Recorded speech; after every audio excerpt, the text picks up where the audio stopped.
I rise requesting a special privilege of the floor to speak on defining the primary budget challenge. Primary budget challenge. Without objection, Senator Micciche. Thank you, Mr. President. I won't be referring to the other body. I'm here to remind Alaskans in FY15, FY16, we have an unprecedented $8 billion shortfall funding gap. I wanted to talk about compromise. This body originally arrived at a budget that cut state operating costs by $861 million. We compromised with the other body. I forgot about this part. We compromised with the other body. We added $52 million back in a compromise effort that took the cuts to $809 million. We're likely going to compromise more. We're likely going to add another $30 to $50 million on a compromise to get the three-quarter vote that the other senator recently discussed.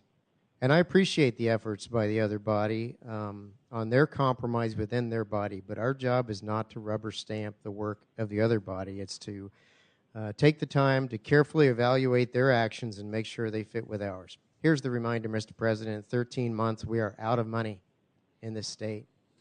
We are out of a constitutional budget reserve. FY17, when we're here next year, will be an equally challenging effort to provide essential state services with a limited amount of revenue. And I agree, we do need a comprehensive revenue plan, a comprehensive financial plan. We do need to talk about tax credits. But I want to remind Alaskans of one thing. We've received some emails where they say, just give us an income tax. We're willing to pay an income tax. Without cuts, that tax rate across the board, considering that Alaskans collectively earned $17 billion last year, that tax rate would be 23% if each Alaskan paid taxes, but they won't. The lower third are not going to pay income taxes. So essentially what you would be doing without these cuts is you'd be doubling your federal income tax rate. I don't think anyone can afford that. What we've tried to do is we've tried to prioritize essential services. Many of us have spent our entire careers supporting these services, and these cuts are equally painful to us. I think everyone will agree with that. I think the minority would agree with that.